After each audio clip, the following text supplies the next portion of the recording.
మిత్రులందరికీ నమస్కారం. ఈ వీడియోలో సైన్స్ కంటెంట్కి సంబంధించి సైన్స్ మెథడాలజీకి సంబంధించి సోషల్ కంటెంట్కి సంబంధించి సోషల్ మెథడాలజీకి సంబంధించి మ్యాథ్స్ మెథడాలజీకి సంబంధించిన ఇంపార్టెంట్ ప్రశ్నలు అనేవి క్విక్ రివిజన్ కింద కంప్లీట్ చేద్దాం. ఇక్కడ ఇచ్చిన స్టేట్మెంట్లు ఏంటంటే 2 లేదా అంతకంటే ఎక్కువ విద్యుత్ బ్యాటరీల అమరికను విద్యుత్ ఘటం అంటారు. విద్యుత్ ఘటాలు ఎల్లప్పుడూ సమాంతర సంధానంలోనే కలపబడతాయని చెప్పేసి ఇచ్చారు. ఇక్కడ ఇచ్చిన 2 స్టేట్మెంట్లు కూడా అసత్యాలు. ముందుగా సైన్స్కి సంబంధించిన ఇంపార్టెంట్ బిట్స్ అనేవి కంప్లీట్ చేసిన తర్వాత సోషల్కి సంబంధించిన బిట్స్ అనేవి కంప్లీట్ చేసిన తర్వాత ట్రై మెథడ్స్కి సంబంధించిన బిట్స్ అనేవి కంప్లీట్ చేయడం జరుగుతుంది. నెక్స్ట్, ఫిలమెంట్ జీవితకాలాన్ని పెంచేందుకు బల్బులో సాధారణంగా వినియోగించేవి. ఇక్కడ మనకి సరైన సమాధానం క్రియారహిత నత్రజని ప్లస్ ఆర్గాన్ వాయువులు. క్రియారహిత నత్రజని ప్లస్ ఆర్గాన్ వాయువులు అనేవి ఫిలమెంట్ జీవితకాలాన్ని పెంచేందుకు బల్బులో ఉపయోగించడం జరుగుతుంది. నెక్స్ట్ వన్, ఎంసీబీ అనగా డాష్. ఎంసీబీ అనగా ఇక్కడ మనకు ఆప్షన్ల ప్రకారం సరైన సమాధానం మినిమేచర్ సర్క్యూట్ బ్రేకర్. ఇక్కడ మనకు ఆప్షన్ 4 రైట్ ఆన్సర్. 1 కిలోగ్రామ్ ద్రవ్యరాశి గల ఒక వస్తువుపై డాష్ బలం పనిచేసిన అది 1 మీటర్ బై సెకండ్ స్క్వేర్ త్వరణమును కలిగిస్తుంది. ఇక్కడ సరైన సమాధానం 1 న్యూటన్.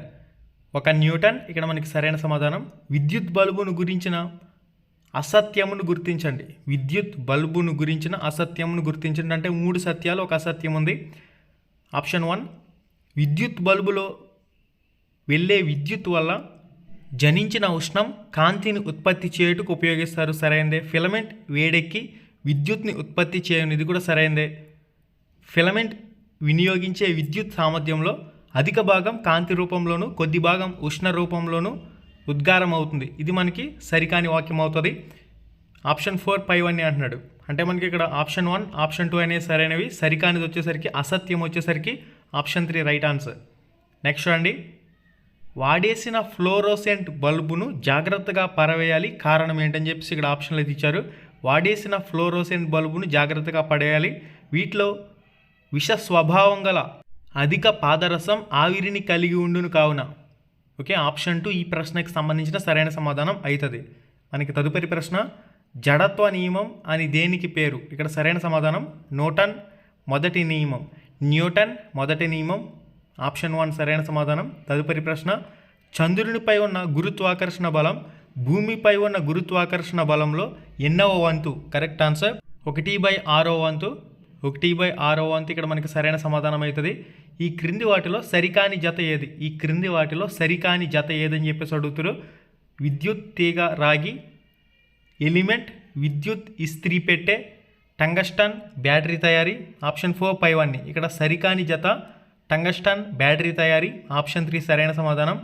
ఇక మిగిలినవన్నీ కూడా సరైనవే. తదుపరి ప్రశ్న, ఈ క్రింది వాటిలో స్పర్శా బలాలు. ఈ క్రింది వాటిలో స్పర్శా బలాలు అని చెప్పేసి ఆప్షన్లు అయితే ఇచ్చున్నారు. సరైన సమాధానం కండర బలం, ఘర్షణ బలం. ఆప్షన్ల ప్రకారం ఏ మరియు సీలు. ఈ క్రింది వాటిలో స్పర్శా బలాలు, కండర బలం, ఘర్షణ బలం. ఇక్కడ సరైన సమాధానం అవుతుంది. తదుపరి ప్రశ్న, F=ma అనే న్యూటన్ నియమంలో m అనేది ఏమిటి? Fa=ma అనే న్యూటన్ నియమంలో m అనేది వస్తువు ద్రవ్యరాశి. వస్తువు ద్రవ్యరాశి ఇక్కడ మనకి సరైన సమాధానం అవుతుంది. ఈ క్రింది వాటిలో సత్యమేది? ఆప్షన్ ఏ, స్విచ్ను వలయంలో ఏ స్థానంలో అయినా అమర్చవచ్చును. స్టేట్మెంట్ బి, వలయం మూసి ఉన్నప్పుడు విద్యుత్ ప్రవాహం జరుగును. నెక్స్ట్, వలయం మూసి ఉన్న స్థితిలో బ్యాటరీ యొక్క రుణ ధ్రువం నుంచి ధన ధ్రువం వరకు వలయం పూర్తవుతుంది. ఇక్కడ సత్యం అని అడుగుతున్నాడు కాబట్టి ఏ మరియు బీలు సత్యాలు. మనకి తదుపరి ప్రశ్న, letters on the sun spot అనే గ్రంథం యొక్క రచయిత ఎవరయ్యా అంటే గేలియో గేలీలీ. ఇక్కడ మనకి ఆప్షన్ 2 సరైన సమాధానం. పీడనానికి సూత్రం. పీడనానికి సూత్రం ఏంటని చెప్పేసి ఇక్కడ ఆప్షన్లు అయితే ఉన్నాయి. పీడనం = బలం బై అది ప్రయోగించబడే వైశాల్యం. పీడనం = బలం బై అది ప్రయోగించబడే వైశాల్యం మనకి సరైన సమాధానం అవుతుంది. మనకి తదుపరి ప్రశ్న, ఈ క్రింది వాటిని జతపరచండి. ఈ క్రింది వాటిని జతపరచండి అని చెప్పేసి ఇచ్చారు. విద్యుత్ ఘటం. విద్యుత్ ఘటం విద్యుత్ వనరుకు సంబంధించి సరైనది అవుతుంది. విద్యుత్ బ్యాటరీ అనేది శ్రేణి సంబంధం, సమాంతర సంబంధం అనేది సరైన సమాధానం అవుతుంది. స్విచ్కి సంబంధించి వలయంలో విద్యుత్ ప్రవాహాన్ని నియంత్రించును. నెక్స్ట్, ఫిలమెంట్ వచ్చేసరికి బల్బ్ కాంతి. ఇక్కడ మనకి ఆప్షన్ 3 సరైన సమాధానం. 1కి డి, 2కి ఏ, 3కి బి, 4కి సి. గైస్ లైక్ చేయాలి గైస్. ఇంకా ఎవరైతే ఈ వీడియోని లైక్ చేయలేదో లైక్ చేసేయండి. నెక్స్ట్ మనకి విద్యుత్ ప్రవహిస్తున్న తీగలో ఉత్పత్తి అయ్యే ఉష్ణ పరిమాణం దీనిపై ఆధారపడుతుంది. విద్యుత్ ప్రవాహాన్ని తీగలో ఉత్పత్తి అయ్యే ఉష్ణ పరిమాణం దీనిపై ఆధారపడుతుందని చెప్పేసి ఇక్కడ ప్రశ్న. కరెక్ట్ ఆన్సర్ తీగ ఆకారం. తీగ ఆకారం ఇక్కడ మనకి సరైన సమాధానం అవుతుంది. మనకి next science content completed. Social కంటెంట్కి సంబంధించిన ప్రశ్నలు. మెథడాలజీ అనేది లాస్ట్లో చూద్దాం. స్టేట్మెంట్ ఏ, కొన్ని ఖగోళ వస్తువులు చాలా పెద్దవిగా వేడిగా ఉండి వాయువులను కలిగి ఉండి కాంతిని వేడిని ఉత్పత్తి చేస్తాయి. స్టేట్మెంట్ బి, గ్రహాలు, గ్రహ శకలాలు, తోకచుక్కలు ఈ కోవకే చెందుతాయి. ఇక్కడ ఇచ్చిన 2 అంశాలు చూసినట్లయితే ఏ సత్యం, బి అసత్యం. ఏ సత్యం, బి అసత్యం. ఆప్షన్ 4 సరైన సమాధానం. మనకి తదుపరి ప్రశ్న, ఈ క్రింది వాటిలో అసత్య వాక్యాన్ని గుర్తించండి. అసత్య వాక్యాన్ని గుర్తించండి అని చెప్పేసి అంటున్నాడు. కాబట్టి సత్యమైన వాక్యం ఏందనేది ఒకసారి చూసినట్లయితే టిబెట్ పీఠభూమి సముద్ర మట్టం నుంచి 4000 నుంచి 6000 మీటర్ల ఎత్తులో కలిగి ఉంది. ఇది మనకి సత్యం. అసత్యమైన వాక్యాలు వచ్చేసరికి మిగిలిన 2. ప్రపంచంలో అత్యంత ఎత్తైన పీఠభూమి చోటా నాగపూర్ పీఠభూమి. సాధారణంగా పీఠభూముల్లో ఉత్పాదకత ఎక్కువ. ఇక్కడ ఆప్షన్ 1, ఆప్షన్ 2 ఈ ప్రశ్నకి సంబంధించిన సరైన సమాధానాలు. ఓకే, మనకి తదుపరి ప్రశ్న, ఈ క్రింది వాటిని జతపరచండి. ఈ క్రింది వాటిని జతపరచండి అని చెప్పేసి ఇచ్చాడు. వెలికొండలు, వైఎస్ఆర్ కడప, అనంతగిరి కొండలు. అనంతగిరి కొండలు వచ్చేసరికి విశాఖపట్నం. నల్లకొండలకు సంబంధించి సరైనది వచ్చేసరికి కర్నూలు. నల్లకొండలు. కొండపల్లి కొండలకు వచ్చేసరికి ఎన్టీఆర్. ఓకే, ఇక్కడ మనకి జతపరచండి అనే అంశానికి సంబంధించిన కంప్లీట్ జత అయితే ఇది. మనకి ఈ ప్రశ్న అనేది 6వ తరగతి నుంచి తీసుకున్నారు. ఆ పేజ్ నెంబర్ అనేది కూడా ఇక్కడికి వచ్చిన పక్కనే మెన్షన్ చేస్తున్నారు కాబట్టి మీరు కంప్లీట్గా చెక్ చేసుకోవచ్చు. మనకి తదుపరి ప్రశ్న, ఈ క్రింది వాటిలో వాయు కాలుష్య కారకాన్ని గుర్తించండి అని చెప్పేసి ఇచ్చారు. ఏ బూడిద, బి ఉప్పు కణాలు, సి ఆమ్లవర్షం, డి క్లోరోఫ్లోరో కార్బన్స్. ఇక్కడ మనకి ఇచ్చిన అన్ని అంశాలు కూడా సరైన అంశాలు కనుక ఆప్షన్ 4 పైవన్నీ సరైన సమాధానం అవుతుంది. పైవన్నీ సరైన సమాధానం. జూమ్ వ్యవసాయం లక్షణాలేవి? జూమ్ వ్యవసాయం లక్షణాలు ఏంటంటే దీనిని పోడు వ్యవసాయం అంటారు, స్థల మార్పిడి వ్యవసాయం అని చెప్పేసి కూడా అంటారు. కాబట్టి ఆప్షన్ ఏ మరియు ఆప్షన్ బిలు మాత్రమే. ఈ క్రింది వాటిలో సరికాని జతను గుర్తించండి. సప్తర్షి మండలంకి సంబంధించి ఉర్షా మేజర్ ఇది మనకి సరైనది. మిగిలినవన్నీ కూడా సరిగాని అంశాలే. ధ్రువ నక్షత్రం ఏంటనేది కామెంట్ చేయండి. అంతర్గ్రహాలు ఏంటనేది కామెంట్ చేయండి. బాహ్య గ్రహాలకు సంబంధించి కూడా మీ ఆన్సర్ అనేది కామెంట్ రూపంలో పొందుపరచండి. మనకి తదుపరి ప్రశ్న, ఇక్కడ స్టేట్మెంట్లు అయితే ఇచ్చారు. స్టేట్మెంట్ 1, దక్కన పీఠభూమి అగ్నిపర్వత మూలానికి చెందిన పీఠభూమి. అగ్నిపర్వత మూలానికి చెందిన పీఠభూమి కావున ఇది పత్తి పండించుటకు అత్యంత అనుకూలం కాదు. ఇక్కడ ఏ సత్యం, బి అసత్యం. ఏ అనేది సత్యం, బి అనేది అసత్యం. మనకి తదుపరి ప్రశ్న, ఈ క్రింది వాటిలో సరికాని జతను గుర్తించండి అని చెప్పేసి అంటున్నారు. ఆంధ్ర ఊటీ అని లంబసింగిని పిలుస్తారు, సరైందే. కొల్లేరు సరస్సు ఉప్పునీటి సరస్సు. నెక్స్ట్ పులికాట్ సరస్సు నెల్లూరు. నెక్స్ట్ ఇక్కడ పైవన్నీ అంటున్నాడు. ఇక్కడ సరైన సమాధానం చూసినట్లయితే కొల్లేరు సరస్సు ఉప్పునీటి సరస్సు. ఈ క్రింది వాటిలో సరికాని జతను గుర్తించండి అనే దానికి తదుపరి ఎడారులు ఈ ఆవరణానికి చెందును. శిలావరణం సరైన సమాధానం. మనకి తదుపరి ప్రశ్న, ఈ క్రింది వాటిని జతపరచండి. ఏప్రిల్ 22 అంటే మనకి గుర్తుకు వచ్చేది వచ్చేసరికి ప్రపంచ దారిద్ర్య దినోత్సవం. మార్చి 22 అంటే ప్రపంచ జల దినోత్సవం. నెక్స్ట్ సెప్టెంబర్ 16 అంటే ప్రపంచ ఓజోన్ దినోత్సవం. సెప్టెంబర్ 16. మనకి తదుపరి ప్రశ్న, ఇక్కడ స్టేట్మెంట్లు అయితే ఇచ్చారు చూడండి. స్టేట్మెంట్ ఏ, విశ్వంలోని ఏకైక గెలాక్సీ పాలపుంత. స్టేట్మెంట్ బి, పాలపుంత అనేది సౌర కుటుంబంలో ఒక భాగం. ఇక్కడ ఇచ్చిన 2 అంశాలు కూడా అసత్యాలు. ఏ కామా బీలు అసత్యం. మనకి తదుపరి ప్రశ్న, ఈ క్రింది వాటిలో నగదు పంటలని గుర్తించండి అంటున్నారు. వరి, పొగాకు, పత్తి, చిరుధాన్యాలు. ఈ క్రింది వాటిలో నగదు పంటలని గుర్తించండి. పొగాకు అదేవిధంగా పత్తి అనేది మనకి సరైన సమాధానం అవుతుంది. భారతదేశం ముఖ్య పంటల గురించి తెలిపే పటం ఏంటని చెప్పేసి అడుగుతున్నారు. రాజకీయ పటం, భౌతిక పటం, విషయ నిర్దేశిత పటం ఆప్షన్ 3 వచ్చేసరికి, ఆప్షన్ 4 వచ్చేసరికి 1 లేదా 2 అని చెప్పేసి ఇచ్చారు. ఇక్కడ సరైన సమాధానం చూసినట్లయితే విషయ నిర్దేశిత పటం మనకి సరైన సమాధానం అయితే అవుతుంది. మనకి తదుపరి భారతదేశంలో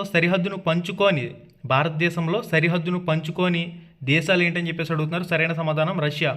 పాకిస్తాన్, నేపాల్, భూటాన్ అనేవి భారతదేశంలో సరిహద్దును పంచుకుంటున్నాయి.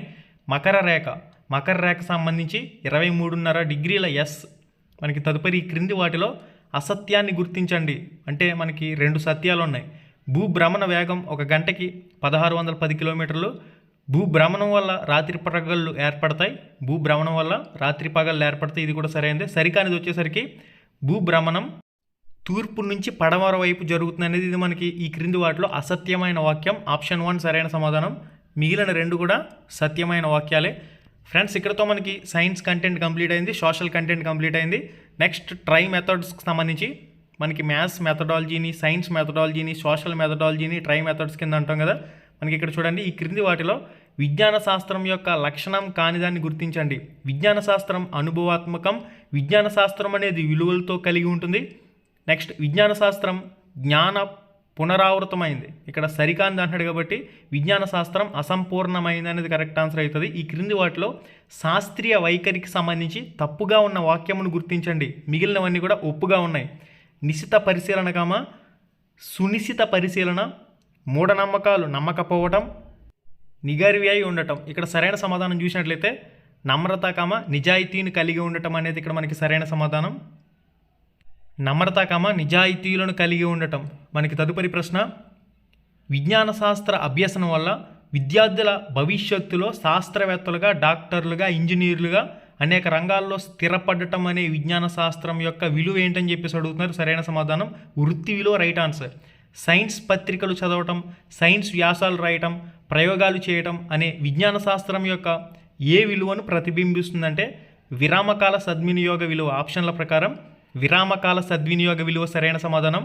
క్రింది వాటిలో శాస్త్రవేత్తలకు సంబంధం లేని అంశాన్ని గుర్తించండి.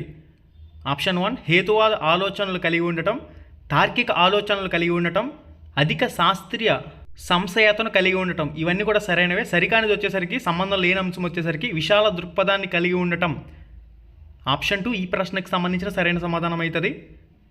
తదుపరి ప్రశ్న, సముద్ర గర్భంలో రత్నాలు ఏరుకుందామని వచ్చి గులకరాళ్ళు ఏరుకున్న పసివాడిని అని అన్వేషణ గురించి నిగర్వంలో చెప్పింది ఎవరని చెప్పేసి అడుగుతున్నారు. సరైన సమాధానం ఐన్స్టీన్, రైట్ ఆన్సర్.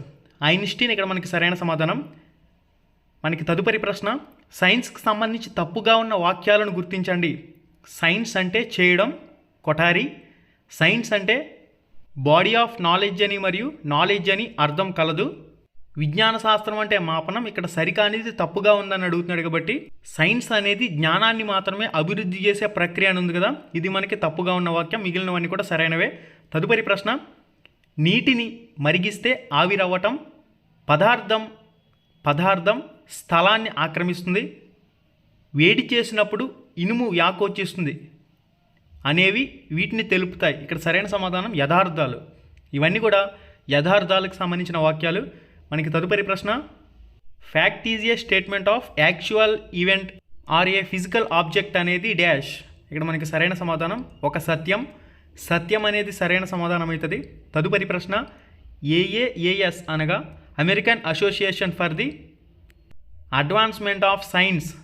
దీనికి సంబంధించి స్టేట్మెంట్ 1. స్టేట్మెంట్ 2 వచ్చేసరికి ఎస్ఏపిఏ అనగా సైన్స్ ఏ ప్రాసెస్ అప్రోచ్. ఈ 2 వాక్యాలు కూడా సరైన వాక్యాలే కనుక ఆప్షన్ 1 సరైన సమాధానం. వాక్యం 1, వాక్యం 2 కూడా సరైనవి. మనకి తదుపరి ప్రశ్న, ఈ క్రింది వాటిలో ఫండమెంటల్ ప్రాసెస్ స్కిల్ ఆఫ్ సైన్స్గా అభివర్ణించేది డాష్. సరైన సమాధానం పరిశీలించే నైపుణ్యం, స్కిల్ ఆఫ్ అబ్జర్వేషన్. ఇక్కడ మనకి ఆప్షన్ 2 సరైన సమాధానం. తదుపరి ప్రశ్న, డాష్ ప్రకారం సైన్స్ను బోధించడం అంటే విద్యార్థులను శాస్త్రీయ ప్రక్రియలో నిమగ్నమయ్యేటట్లుగా చూడటం, అంటే శాస్త్రవేత్తలు పరిశోధనలు జరిపేటప్పుడు నిర్వహించే కార్యక్రమమే బోధనా కార్యక్రమంగా ఉండాలని చెప్పేసి చెప్పింది గాగ్నే. ఆప్షన్ 2 సరైన సమాధానం. ఓకే గాయస్, ఈ ప్రశ్నకు సంబంధించి ఆప్షన్ 2 సరైన సమాధానం. మనకి తదుపరి ప్రశ్న, విజ్ఞాన శాస్త్రం యొక్క ఉత్పత్తి యొక్క రూపమును గుర్తించండి అని చెప్పేసి ఇక్కడ ఆప్షన్లు అయితే ఉన్నాయి. ఈ క్రింది వాటిలో ద్రవ్యాత్మక నిర్మాణానికి సంబంధం లేని అంశాలను గుర్తించండి. ప్రక్రియలు. మనకి తదుపరి ప్రశ్న, భౌతిక ప్రపంచాన్ని ప్రకృతి నియమాలను సమాజాన్ని పరిశీలించడం ద్వారా సత్యాలను పరీక్షించడం ద్వారా వచ్చిన వ్యవస్థీకరించబడిన జ్ఞానమే సైన్స్ అని నిర్వచనం ఇచ్చిన వారు ఎవరయ్యా అంటే Oxford advanced learner dictionary. Option 4 ఈ ప్రశ్నకు సంబంధించిన సరైన సమాధానం ఆక్స్ఫర్డ్ అడ్వాన్స్డ్ లెర్నర్ డిక్షనరీ అనేది ఈ నిర్వచనాన్ని ఇవ్వడం జరిగింది. మనకి తదుపరి ప్రశ్న, సైన్స్ విషయాల్లోని డాష్ మరియు డాష్ అత్యంత ఉన్నత స్థాయి విషయాంశాలుగా పరిగణిస్తారు. వీటిని సార్వత్రికంగా రుజువు చేయవచ్చు. సైన్స్ విషయాల్లోని నియమాలు మరియు సూత్రాలు అత్యంత ఉన్నత స్థాయి విషయాంశాలుగా పరిగణిస్తారు. వీటిని శాస్త్రీయంగా రుజువు చేయవచ్చు. తదుపరి ఈ క్రింది వాటిలో భావనలు ఏర్పడే క్రమమును గుర్తించండి. Stimulus, sensation, perfection, concept formation. ఇక్కడ మనకి ఆప్షన్ 3 సరైన సమాధానం అవుతుంది. ఆప్షన్ 3 మనకి కరెక్ట్ ఆన్సర్. గైస్, ఇంకెవరైతే వీడియోని లైక్ చేయలేదో లైక్ చేసేయండి. మీరు కానీ ఫస్ట్ టైం మన ఛానల్కి వచ్చినట్లయితే సబ్స్క్రైబ్ బటన్ పక్కనే ఉండే గంట సింబల్ యాక్టివేట్ చేసుకోండి. ఫర్దర్గా వచ్చే వీడియోస్ అనేవి మిస్ కాకుండా చూడొచ్చు. ఆల్రెడీ మన ఛానల్లో చాలా వీడియోస్ ఉన్నాయి, ఒకసారి ఓపెన్ చేసి చెక్ చేసుకోండి. ప్లేలిస్ట్లో మన చుట్టూ ఉన్న భౌతిక ప్రపంచంలో జరుగుతున్న సంఘటనలు ఎందుకు, ఎలా జరుగుతున్నాయి, ఏమిటి, ఈ ప్రశ్నకు సమాధానంగానే డాష్ ప్రతిపాదించబడ్డాయి. సిద్ధాంతం రైట్ ఆన్సర్. సిద్ధాంతం కరెక్ట్ ఆన్సర్. 1958లో American association for advancement of science ప్రకారం ఏ విలువలను బోధించడం ప్రాథమిక గమ్యం. Correct answer. భౌతిక విలువలు రైట్ ఆన్సర్. భౌతిక విలువలు సరైన సమాధానం. ఈ క్రింది వాటిలో సమకాలీన ప్రక్రియలను గుర్తించండి. దత్తాంశ వ్యాఖ్య. ఈ క్రింది వాటిలో సమకాలీన అంశాలను గుర్తించండి అంటే దత్తాంశ వ్యాఖ్య సరైన సమాధానం. తదుపరి ప్రశ్న, విజ్ఞాన శాస్త్రంలోని మొదటి మరియు రెండవ విద్యా ప్రమాణాలు వరుసగా విషయావగాహన, ప్రశ్నించడం, ప్రకల్పన చేయటం. విషయావగాహన, ప్రశ్నించుట, ప్రకల్పన చేయుట. తదుపరి ప్రశ్న, ఇక్కడ స్టేట్మెంట్లు అయితే ఇచ్చారు. శాస్త్రం ఈజ్ ఈక్వల్ టు శాస్త్రీయ పద్ధతి ప్లస్ శాస్త్రీయ వైఖరి ప్లస్ శాస్త్రీయ జ్ఞానం. నెక్స్ట్ స్టేట్మెంట్ 2 వచ్చేసరికి శాస్త్రం ఈజ్ ఈక్వల్ టు జ్ఞానం ప్లస్ జ్ఞాన సముపార్జించే మార్గం. జ్ఞానం ప్లస్ జ్ఞానం సముపార్జించే మార్గం. ఇక్కడ ఇచ్చిన 2 వాక్యాలు కూడా సరైన వాక్యాలే కనుక వాక్యం 1, వాక్యం 2 సరైనవి. తదుపరి ప్రశ్న, గోడలకు సున్నం వేయటం అనేది క్రింది ఏ శాస్త్రాల మధ్య సంబంధాన్ని తెలుపుతుందంటే మనకి సరైన సమాధానం గణిత శాస్త్రం, రసాయన శాస్త్రం. గణిత శాస్త్రం, రసాయన శాస్త్రం అనేది సరైన సమాధానం. మనకి లాస్ట్ అండ్ ఫైనల్ చివరి ప్రశ్న, విజ్ఞాన శాస్త్రంలోని అడవులు అనే పాఠం విన్న తర్వాత రాము అనే విద్యార్థి అడవుల రకాల గురించి, అడవుల్లో దొరికే వస్తువుల గురించి ఉదాహరణలు ఇవ్వటం, వివిధ రకాల అడవుల గురించి పోలికలు తెలపడం అనేది సైన్స్లో ఏ విద్యా ప్రమాణాన్ని తెలియజేస్తుందంటే మనకి సరైన సమాధానం విషయ అవగాహన సరైన సమాధానం. విషయ అవగాహన ఆప్షన్ 3 ఈ ప్రశ్నకు సంబంధించిన సరైన సమాధానం. ఓకే గైస్, చూసారు కదా ఈ వీడియోలో సైన్స్ కంటెంట్, సోషల్ కంటెంట్, అదేవిధంగా science methodology, social methodology, maths మెథడాలజీకి సంబంధించిన కొన్ని ఇంపార్టెంట్ ప్రశ్నలు అయితే డిస్కస్ చేయడం జరిగింది. మరిన్ని వీడియోస్ కోసం మన ఛానల్ ఒకసారి ఓపెన్ చేసి ప్లేలిస్ట్లో చెక్ చేసుకోండి. మళ్ళీ వీడియోలో మళ్ళీ కలుసుకుందాం. శుభం, ధన్యవాదాలు.